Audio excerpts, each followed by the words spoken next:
Several years ago, a friend of mine sent me a video. It was called "What in the World Are They Spraying?" It was a YouTube show, and I wanted to find out, what in the world this was about. So I watched this video. It's called "What in the World Are They Spraying?"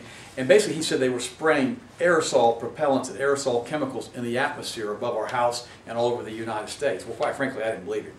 I thought there's no way that's true. What he's looking at are just contrails that come out of the back of jets, or ice crystals that form in up in the atmosphere. Well, I started doing more and more research, and I started realizing that the ice crystals dissipate very quickly behind the jets, but these, quote, chemtrails don't dissipate. So I watched them for several years, and 2 years ago for Christmas, they were spraying all over our house on Christmas Day. I got so aggravated with it that 6 months earlier that I'd already taken a rain sample down at the lake, and I also took another rain sample 2 days later when it rained. And what I found was this. I only had two things checked. I had two different samples tested. The first sample was tested, it was from June the 6th, and the second sample was on June the 27th. Both of these were 2011. And I found that the aluminum was at 232 parts per billion in one and 211 parts per billion in the other one. And the barium was 103 parts per billion in one and 87.7.5 parts per billion in the other one. And what I began to realize is that this is not healthy. This is unbelievably bad, because what happens is this is atmosphere. That's what's coming out of the atmosphere from the rainwater. And we aspirate it, or we breathe it.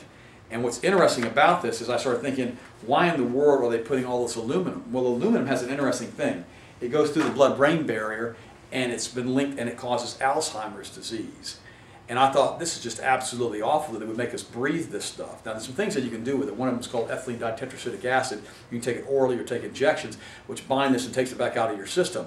But the other thing now I've learned also, and I'm going to test the rainwater one more time because I've got this from multiple sources, that they're also putting fluoride in aerosol propellants, and they're spraying fluoride on it. So you think, why would they put fluoride in the air? Well, a lot of us have stopped using fluoride. Don't use fluoride in your toothpaste, don't use it in your mouthwash. Don't put fluoride in your body in any concentration, because it's unbelievably poisonous. It's rat poison, for heaven's sakes. Now, what fluoride does, when you put fluoride in your body with aluminum, it massively increases the uptake of aluminum into the brain tissue.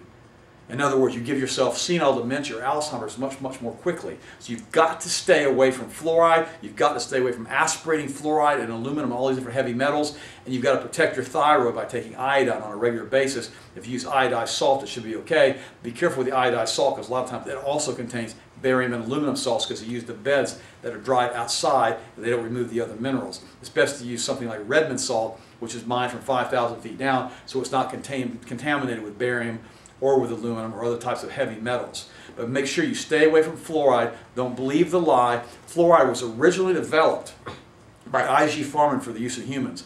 And the IG Farben was a Nazi petrochemical company under Hitler. And what they found is they couldn't get the inmates in the concentration camps to listen. They had to find some way to drug them to make them listen. And when they'd give them pills, they wouldn't take it, they'd spit it out. So they put fluoride in the water supply in the concentration camps. It made the people infertile, it made them servile like servants, and it made them basically incapable of saying no when they were told what to do. So they made extremely good slaves in the factories, and they didn't rebel and try to walk out of the concentration camps. Now you wonder, we all watch these old movies on PBS in which the Nazis are lining up people in front of ditches, and they're shooting them, and nobody's running away. They're looking at the dead bodies in the ditches. They know they're going to be the next set of dead bodies in the ditches, but they don't walk away. They don't run away. The reason for that is they were drugged. These people were drugged in the water, and fluoride was one of the primary things that they used to drug them with. Now, what's interesting about this, when we went into Dachau and the other concentration camps in 1945, and we freed the prisoners, and we're still millions of prisoners still alive because they were slave labor. When we freed the prisoners, we got all the research from IG Farben about what fluoride did and how fluoride affected the brain.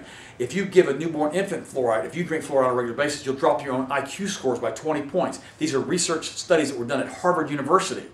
And so in 1945, we discovered that fluoride dumbed people down, dumbed the masses down, made them basically ignorant. It also calcifies the pineal gland, and the pineal gland is the third eye, the ancients called it, in the middle of the head, which allows you to have spiritual insight and discernment.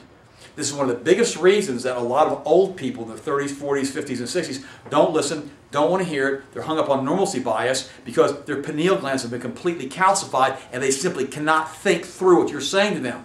That's why when you're young and your pineal glands aren't calcified, you see deeper things and deeper meanings into life if your eyes are open. Now remember this, in 1945 the United States government found out that they were basically feeding these prisoners fluoride in the water supply in the concentration camps. In 1946, the United States government started putting fluoride in the water in the United States. Coincidence? Sure seems odd to me. Always use distillation or reverse osmosis. I like the distillation the best because you'd be guaranteed of what's in the water.